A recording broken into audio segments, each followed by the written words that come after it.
บัตรសូមគ្រប់នឹងជម្រាបសួរទៅដល់ពុកម៉ែបងប្អូនដែលនិយមតាមដានទស្សនានៅ Channel Don Bosco ជាទីមេត្រីសម្រាប់ថ្ងៃនេះផងដែរខ្ញុំបានវិលត្រឡប់មកជួបពុកម៉ែបងប្អូនក៏ដូចជាទស្សនិកជនសាជាថ្មីម្ដងទៀតហើយក៏បានលើកយកនៅហោរាសាស្ត្រប្រចាំថ្ងៃដើម្បីទូទីនៅដួងជាតារាសីរបស់ពុកម៉ែបងប្អូនទាំង12ឆ្នាំសម្រាប់ថ្ងៃច័ន្ទទី14ខែមករាឆ្នាំ2019នេះ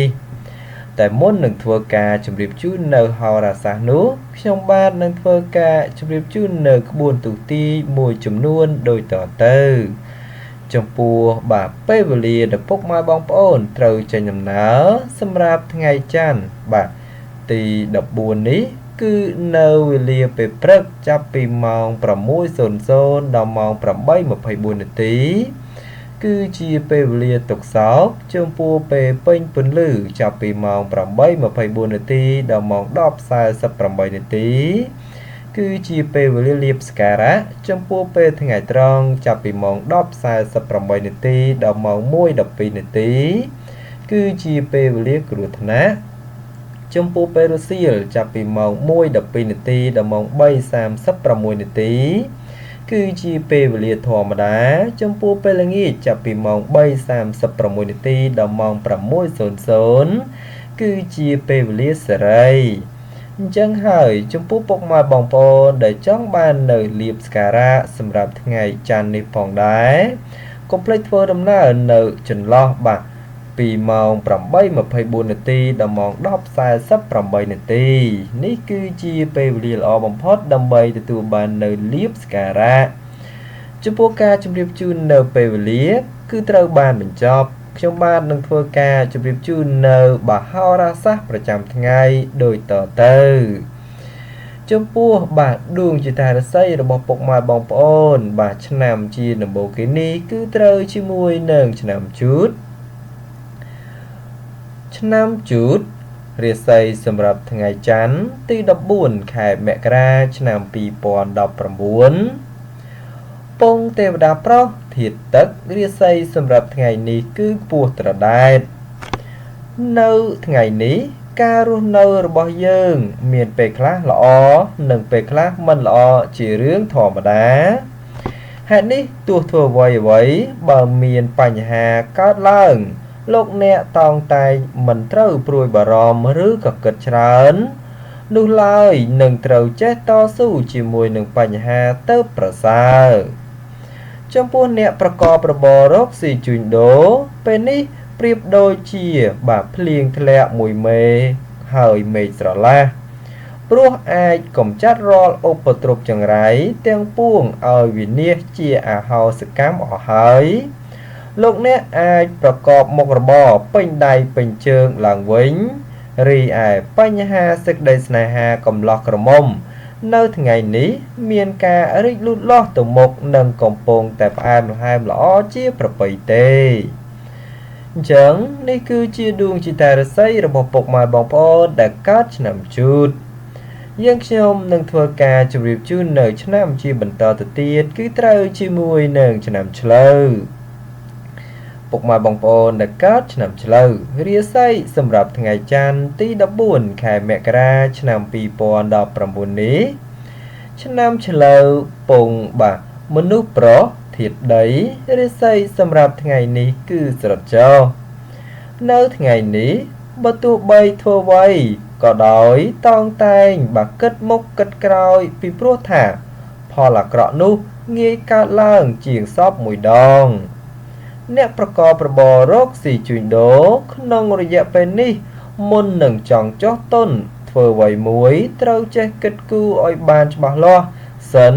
មុននឹងអនុវត្តជាក្រោយទើបអាចទទួលផលសម្រេចបានល្អរីឯសេចក្តីស្នេហាប្រុសស្រីមិនសូវចេះអត់ឱនឲ្យគ្នាប៉ុន្មានទេម្ល៉េះហើយទើបកើតមានរឿងរ៉ាវរកាមរកូសចិត្តចំពោះគ្នាច្រើនហើយពេលខ្លះត្រូវដំឡើងសរសៃកដាក់គ្នាទៀតផងចឹងនេះគឺជាដួងជាតារាសីរបស់ពុកម៉ែបងប្អូនដែលកើតឆ្នាំឆ្លូវ យើងខ្ញុំនឹងធ្វើការជម្រាបជូននៅឆ្នាំជាបន្តទៅទៀតគឺត្រូវជាមួយនឹងឆ្នាំខាលពុកម៉ែបងប្អូនដែលកើតឆ្នាំខាលរាសីសម្រាប់ថ្ងៃច័ន្ទទី14ខែមករាឆ្នាំ2019នេះឆ្នាំខាលពងយៈស្រីធាតុឈើរាសីសម្រាប់ថ្ងៃនេះល្អជាមធ្យមទេនៅថ្ងៃនេះទាំងស្រីទាំងប្រុសបើចង់ធ្វើអ្វីមួយក៏ដោយតែងតែជួបលើកំណាត់ផ្លូវតានតឹងដោយមានសភាពពិបាករលទៅមុខព្រោះជួបតែភាពប្រទាំងប្រទើសហើយក្រុមមនុស្សនៅជុំវិញខ្លួនចាំតែចាំឈ្នាននេះនឹងមើលបំណាំបង្ករឿងការរស់នៅលោកអ្នកមានបញ្ហាច្រើនលើបញ្ហាប្រកាសដូច្នេះចូលប្រយ័ត្នការកើតមានចំនួនណាមួយព្រោះតែបញ្ហានេះអ្នកប្រកបរបររកស៊ីជួញដូរជួបផលលំបាកក្នុងការរកផលចំណូលណាស់ហើយការជួញចិត្តឆ្ងាយទៀតសោតជួបតែភាពរកម្មរកុសមិនស្ទើរផងដែររីឯសម្ព័ន្ធស្នេហាប្រុសស្រី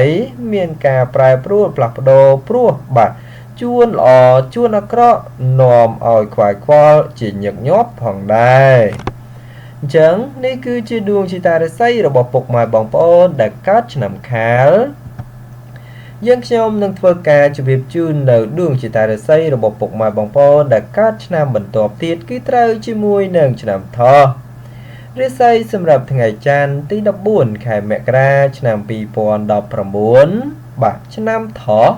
ពងមនុស្សស្រីធាតុឈើរាសីសម្រាប់ថ្ងៃនេះគឺខ្ពស់ត្រដែតនៅថ្ងៃនេះបើលោកអ្នកមានការចាត់ចែងកិច្ចការងារចាស់ឬក៏កិច្ចការងារដែលនៅសេសសល់ពីមុនមកតែងតែផ្ដល់ផលល្អនៅពេលក្រោយវិញជានិច្ចចំពោះអ្នកប្រកបរបររកស៊ីជួញដូរវិញមានការចម្រើនលូតលាស់ទៅមុខដូច្នេះជាឱកាសល្អក្នុងការផ្លាស់ប្ដូរមុខរបរឬបើកធ្វើចំនួនតូចធំល្អបំផុតការធ្វើដំណើរបាទទីជិតឆ្ងាយជួបសេចក្តីសុខសេងសានដោយសពមួយដងរីឯបញ្ហាសម្ព័ន្ធស្នេហាប្រុសស្រីមានភាពយកចិត្តទុកដាក់និងផ្អែមល្ហែមល្អចំពោះគ្នាជាប្រពៃទេអញ្ចឹងនេះគឺជាដួងជតារាសីរបស់ពុកម៉ែបងប្អូនដែលកើតឆ្នាំថោះយើងខ្ញុំនឹងធ្វើការជម្រាបជូននៅឆ្នាំជាបន្តទៅទៀតគឺត្រូវជាមួយនឹងឆ្នាំរោងពុកម៉ែបងប្អូនដែលកើតឆ្នាំរោងរាសីសម្រាប់ថ្ងៃច័ន្ទទី14ខែមករាឆ្នាំ2019ឆ្នាំរោងពងទេវតាប្រុសធាតុមាសរាសីសម្រាប់ថ្ងៃនេះគឺស្រត់ចោនៅថ្ងៃនេះទោះធ្វើអ្វីក៏ដោយប្រយ័ត្នទទួលរងការខូចខាតអ្វីមួយរកនឹកស្មានបណ្ដុលក្រៅពីនេះបើមានទំនាក់ទំនងការងារឬធ្វើអ្វីមួយងាយភ្លៀងផ្លាត់ណាស់ក៏បីប្រយ័ត្នប្រយែងទៅបាទជៀសផុតផលលំបាកទាំងពួងទៅរួចការធ្វើដំណើរទីជិតឆ្ងាយចូលប្រយ័ត្នក្រុមមនុស្សបៀតបៀនយាយីដោយប្រការណាមួយរីឯបញ្ហាសេចក្តីស្នេហាប្រុសស្រីមានដំណើរថយក្រោយចូលប្រយ័ត្នចំនួនវិវាទឈានដល់ការបែកបាក់អញ្ចឹងនេះគឺជាដួងជតារាសីរបស់ពុកម៉ែបងប្អូនដែលកើតឆ្នាំរោងយើងខ្ញុំនឹងធ្វើការជម្រាបជូននៅឆ្នាំជាបន្តទៅទៀតគឺត្រូវជាមួយនឹងឆ្នាំម្សាញ់ពុកម៉ែបងប្អូនដែលកើតឆ្នាំម្សាញ់រាសីសម្រាប់ថ្ងៃច័ន្ទទី14ខែមករាឆ្នាំ2019នេះឆ្នាំម្សាញ់ពងមនុស្សប្រុសបាទធាតុភ្លើងរាសីសម្រាប់ថ្ងៃនេះល្អជាមធ្យមនៅថ្ងៃនេះលោកអ្នកអាចទទួលរងនៅភាពក្តៅខ្លះត្រជាក់ខ្លះហើយការបំពេញភារកិច្ចអ្វីមិនសូវជារលូនល្អទេព្រោះមានបញ្ហារកម្មចិត្តខ្លះចូលមកយាយីសម្រាប់អ្នកប្រកបរបររកស៊ីជួញដូរក្នុងថ្ងៃនេះវិញបើលោកអ្នកចង់បោះទុនតូចធំឬក៏ចង់រកស៊ីចូលហ៊ុនជាមួយនឹងអ្នកដទៃត្រូវចេះពិនិត្យឲ្យបានគ្រប់ជ្រុងជ្រោយពីព្រោះបើពុំនោះទេអាចជួបផលអាក្រក់ណាមួយនៅថ្ងៃខាងមុខជាក់ជាពុំខានសម្ព័ន្ធស្នេហាកំឡុកក្រមុំមានភាពផុយស្រួយចំនួនវិវាទគួរប្រយ័ត្នប្រយែងពាក្យសម្ដីបន្តិចទៅជាការប្រពៃបំផុត ចឹងនេះគឺជាដួងជាតារាសីរបស់ពុកម៉ែបងប្អូនដែលកើតឆ្នាំម្សាញ់យើងខ្ញុំនឹងធ្វើការជម្រាបជូននៅឆ្នាំជាបន្តទៅទៀតគឺត្រូវជាមួយនឹងឆ្នាំមមីពុកម៉ែបងប្អូនដែលកើតឆ្នាំមមីរាសីសម្រាប់ថ្ងៃច័ន្ទទី14ខែមករាឆ្នាំ2019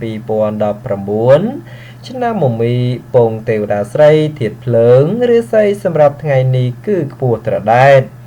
នៅថ្ងៃនេះផ្ដល់ផលល្អសម្រាប់ការសម្រេចចិត្តការងារឬក៏បណ្ដាក់ទុនរកស៊ីអ្វីមួយពីព្រោះថាផលជាផ្លែផ្កាតែងតែឆ្លើយតបមកវិញគ្រាន់ជាទីពេញចិត្តជានិច្ចបើជាអ្នកប្រកបរបររកស៊ីជួញដូរមានការទិញចូលលក់ចេញគ្រាន់រស់រវើកគួរសមហើយបើចង់ចរចារឿងទំនិញអ្វីមួយផងដែរតែងតែអាចសម្រេចចប់ចុងចប់ដើមដោយគប់បំណងរីឯបញ្ហាគូស្នេហ៍កំឡោះក្រមុំមានការរីកលូតលាស់ទៅមុខនិងបើចង់ផ្សំគុំគ្រួសារផងដែរនោះគឺជាឱកាសល្អប្រពៃបំផុតអញ្ចឹងនេះគឺជាដួងជាតារាសីរបស់ពុកម៉ែបងប្អូនដែលកើតឆ្នាំមមីយើងខ្ញុំនឹងធ្វើការជម្រាបជូននៅឆ្នាំជាបន្តទៅទៀតគឺត្រូវជាមួយនឹងឆ្នាំមមែពុកម៉ែបងប្អូនដែលកើតឆ្នាំមមែរាសីសម្រាប់ថ្ងៃច័ន្ទទី14ខែមករាឆ្នាំ2019នេះឆ្នាំមមែពងទេវតាស្រីធាតុមាសរាសីសម្រាប់ថ្ងៃនេះគឺខ្ពស់ត្រដែតនៅថ្ងៃនេះលោកអ្នកធ្វើអ្វីក៏ដោយតែងតែភ្លឺថ្លានិងជួបតែក្តីសោមនស្សបើច្រើនផងដែរលោកអ្នកសម្រុកការងារបានហើយពីព្រោះថាផលជាផ្លែផ្កាហុចមកវិញគួរជាទីកក់ក្ដៅផងដែរចំណែកបើជាអ្នកប្រកបរបររកស៊ីជួញដូរតែងតែអាចទាក់ទាញអតិថិជនចាស់អតិថិជនថ្មីបាទឲ្យចូលមកបានគួរជាទីពេញចិត្តនិងពិសេសបើចង់ផ្លាស់ប្ដូរមុខរបរថ្មីផងដែរនោះតែងតែសមដោយប្រកបជានិច្ចការធ្វើដំណើរឆ្ងាយជិតជួបភាពសុខដុមទាំងពេលទៅនិងពេលត្រឡប់មកវិញរីឯបញ្ហាសេចក្តីស្នេហាកំឡោះក្រមុំមានភាពផ្អែមល្ហែមនិងមានការចម្រើនលូតលាស់ទៅមុខជានិច្ចផងដែរ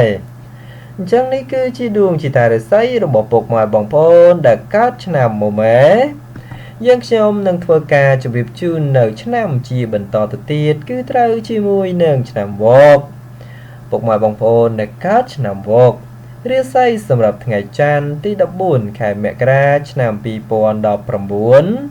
ឆ្នាំវកពងយៈប្រុសធាតុដែករាសីសម្រាប់ថ្ងៃនេះល្អជាមធ្យមទេនៅថ្ងៃនេះទោះប្រកបការងារអ្វីលោកអ្នកងាយឆាប់មានការប៉ះទង្គិចជាមួយនឹងមនុស្សនៅក្បែរខ្លួនណាក៏បីមានការប្រយ័ត្នប្រយែងបន្តិចទៅពុំមានបញ្ហាបើចម្រុងចម្រាស់ណាមួយនាំត្រូវឈឺក្បាលការរស់នៅក្នុងរង្វង់បើក្រុមគ្រួសារលោកអ្នកត្រូវតែចេះអត់ឱនឲ្យគ្នាទៅមានភាពសុខដុមនិងប្រកាសមិនសូវហូរធ្លាយចេញក្រៅ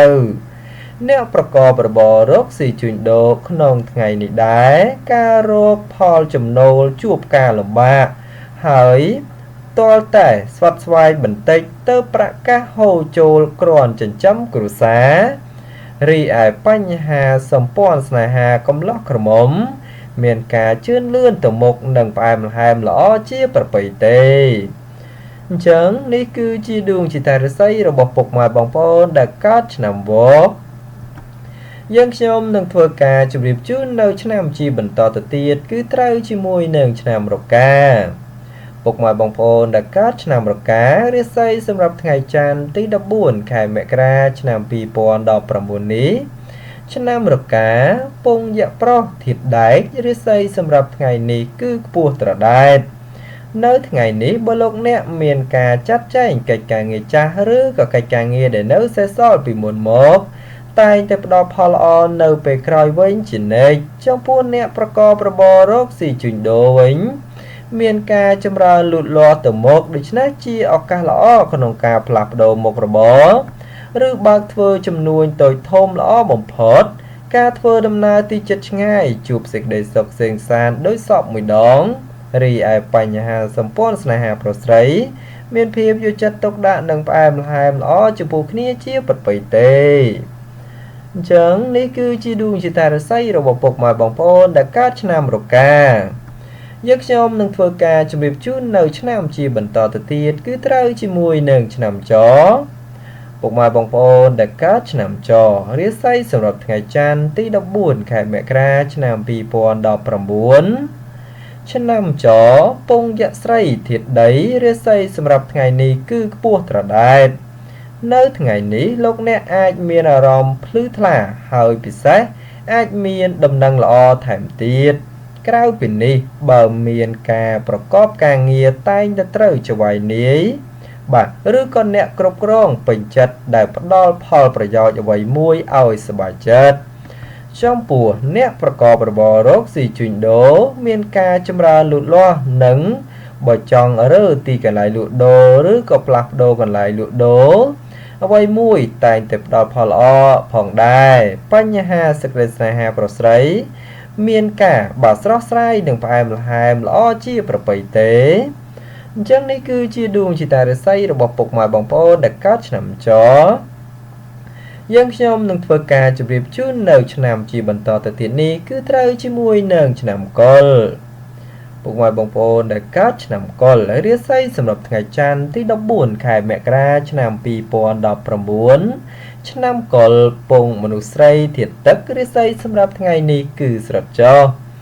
នៅថ្ងៃនេះដួងរាសីស្រុតចុះដូច្នេះហើយធ្វើអ្វីក៏តែងតែជួបនៅបញ្ហាមិនល្អយាយីផងដែរ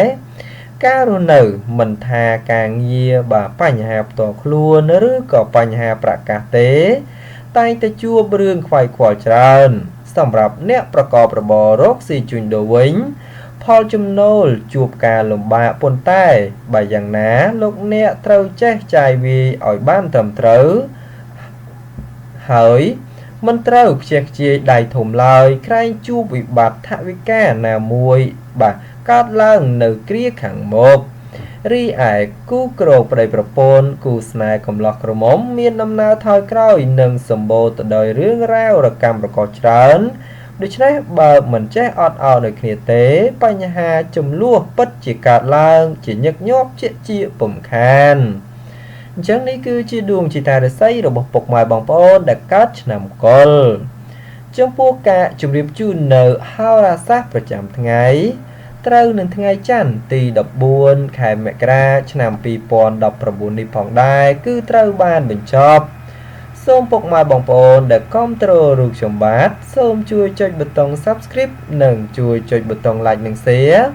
ដើម្បីទទួលបាននៅបាទហោរាសាស្ត្រជារៀងរាល់ថ្ងៃព័ត៌មានតកតងជាមួយនឹងសុខភាពនិងសម្រស់ក្បួនទស្សន៍ទីដែលខ្ញុំបាទនឹងធ្វើការស្វែងរកយកមកចែកជូនដល់ពុកម៉ែបងប្អូនបានទស្សនាពីខ្ញុំដុនបូស្កូសូមអរគុណនិងសូមជម្រាបលាយើងនឹងវិលមកជួបគ្នានៅឱកាសក្រោយទៀតបាទសូមអរគុណ